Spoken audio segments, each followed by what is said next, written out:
낙찰 후 2주 만에 1,000만원 이상의 수익이 났습니다.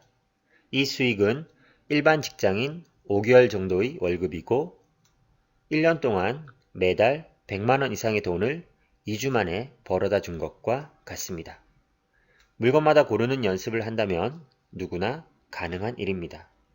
무엇인가 하려고 마음먹은 사람이 100명이라면 실제 실천으로 옮기는 사람은 5명도 채 되지 않습니다. 이 영상에서 제가 드리고 싶은 말은 꾸준히 투자를 해야 이런저런 수익이 비로소 생길 수 있습니다.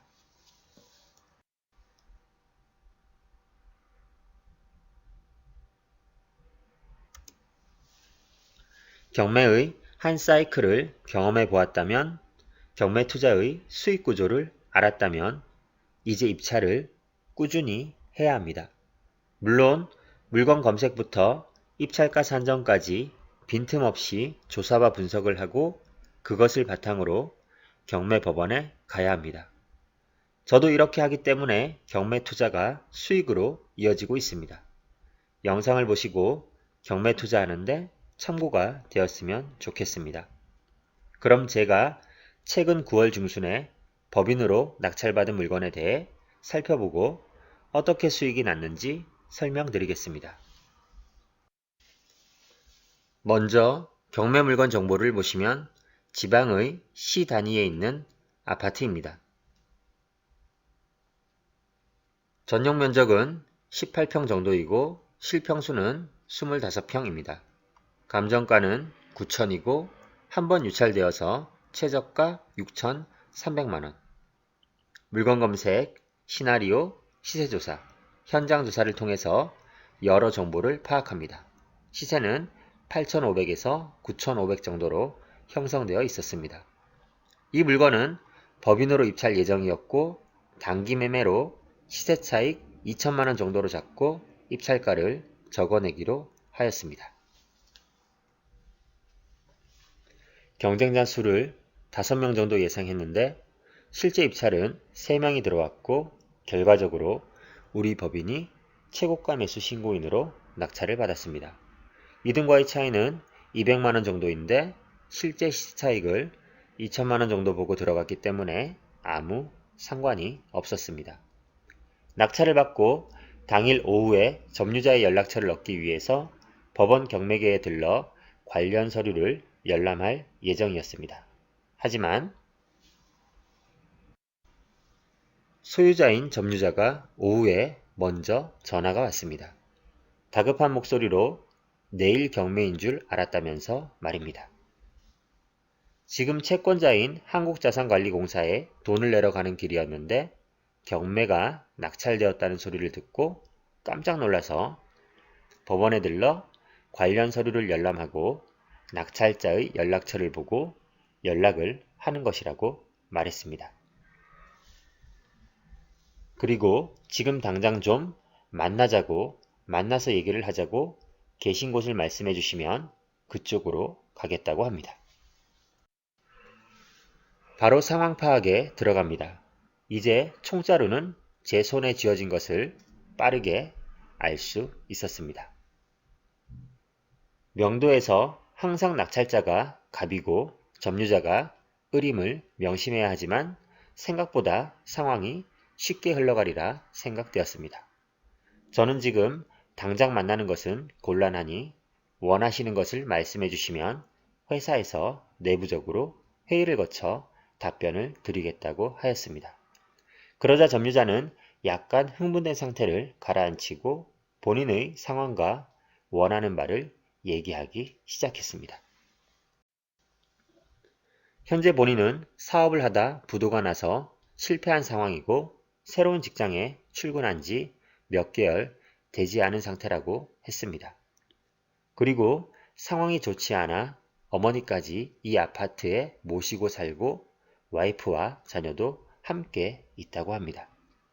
그래서 경매를 취하해주면 좋겠다고 부탁을 하였습니다. 일단 점유자의 안타까운 상황을 충분히 공감해 주었고 저도 어려웠던 시절이 있었음을 말씀드렸습니다.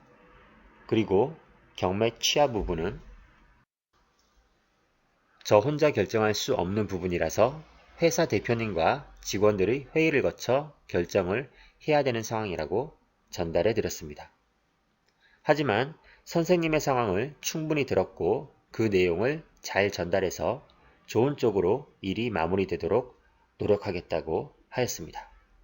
그리고 통화를 마친 후 굳이 먼저 연락을 하지는 않았습니다. 이미 상황은 제가 리드를 하면 되는 것이고 목마른 사람이 우물을 먼저 파게 되어 있기 때문입니다. 아직 낙찰 당일이니까 그 이후로 차분하게 연락을 기다렸습니다. 이틀 뒤 전화 연락을 달라고 하셨지만 문자로 답을 대신합니다. 아직 회의 중이고 결론이 나면 연락을 드리겠다고 합니다. 계속 문자로 상황을 진행하였습니다. 이유는 또다시 통화를 하면 점유자는 하소연을 하고 저는 들어줄 뿐입니다. 그래서 명도나 협상을 할 때는 문자가 깔끔한 경우가 많습니다. 게다가 증빙 자료로도 남기기 용이합니다. 이 물건은 월세를 놓을 계획은 처음부터 없었지만 살짝 흘려봅니다. 결국 원하는 답변을 이끌어내었습니다.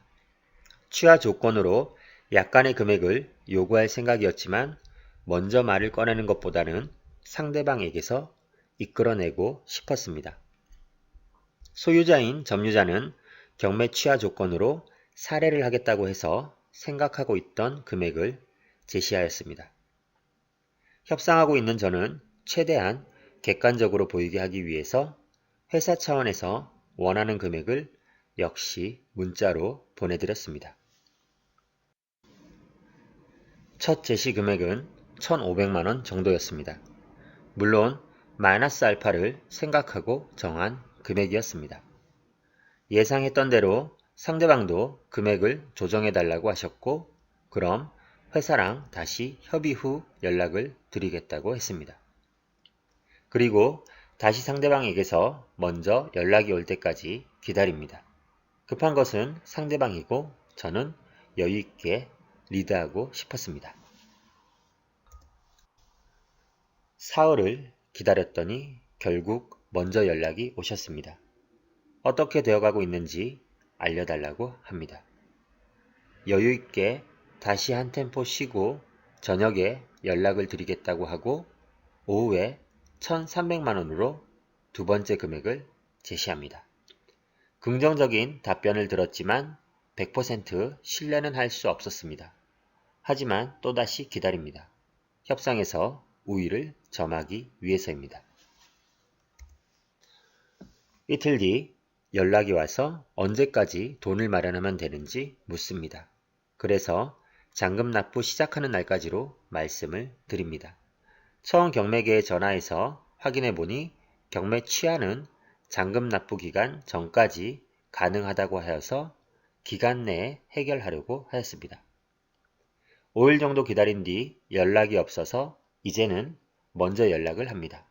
잔금 납부 기간 내로 해결을 못하면 저는 잔금 납부를 해야 하고 대출도 알아봐야 하기 때문에 이제는 칼자루에 칼을 뽑을 때가 되었다고 생각했고 상대방의 진위 여부도 판단해야 했습니다.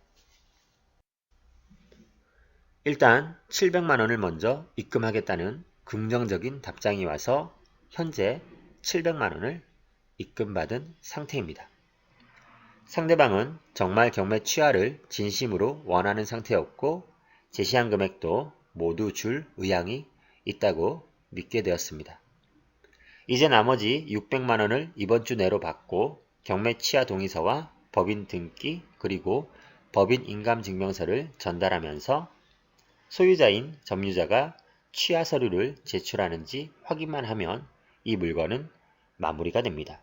물론 세금은 전혀 없습니다.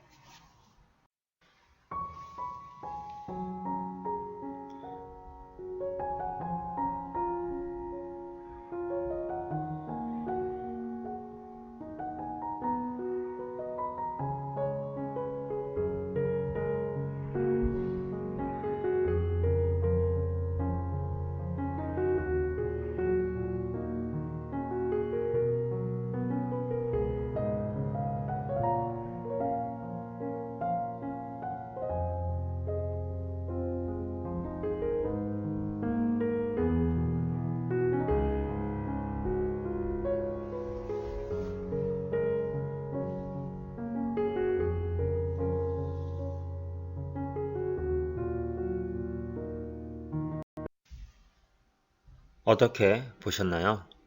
경매 투자를 하는데 이런 경우를 여러분도 겪으실 수 있습니다. 그때는 이 영상을 참조하셔서 협상을 할 때 유리한 고지를 먼저 선점하시고 차분하게 잘 풀어나가시기 바랍니다. 혹시 경매를 당한 사람에게 너무한 것 아니냐는 의견도 있을 수 있으나 객관적으로 바라봐야 투자를 하실 수 있습니다.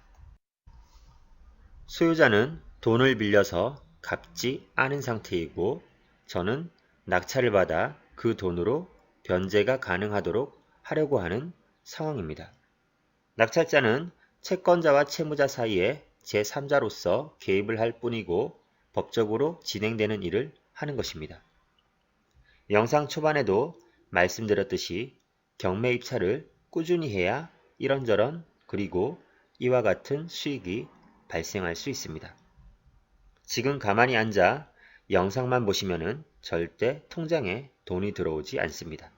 바로 행동하고 실천하시기 바랍니다. 다음에는 더 좋은 정보와 알찬 영상으로 찾아뵙겠습니다. 지금까지 시청해 주셔서 감사합니다.